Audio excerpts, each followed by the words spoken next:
If you're searching for hostinger versus cheaper hosting, you're probably asking the same question every website owner asks. Do I really need to spend more, or can I get away with the cheapest option? And honestly, that's the wrong question. Because hosting isn't expensive when it works. It's expensive when it doesn't. A lot of people choose the absolute cheapest hosting they can find.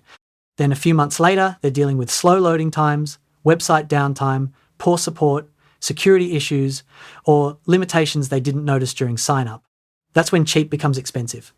What makes Hostinger popular isn't that it's the cheapest hosting on the internet.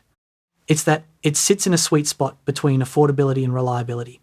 You still get the things most website owners actually need: security, backups, website migration, support, WordPress tools, performance features, and room to grow. For a blog, affiliate site, freelance portfolio, local business website, agency project, or e-commerce store, those things matter a lot more than saving $1 or $2 per month. Here's a simple way to think about it. If your website is just an experiment, the cheapest hosting might be enough.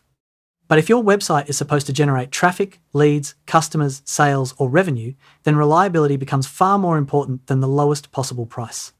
That's why many website owners eventually move away from ultra-cheap hosting providers and look for something that balances cost with performance. And that's exactly where Hostinger tends to fit.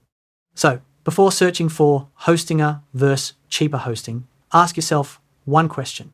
Is your goal to save money on hosting or make money with your website?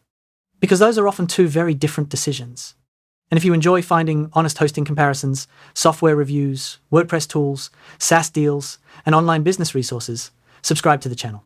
We regularly share practical reviews and verified deals to help you make smarter decisions.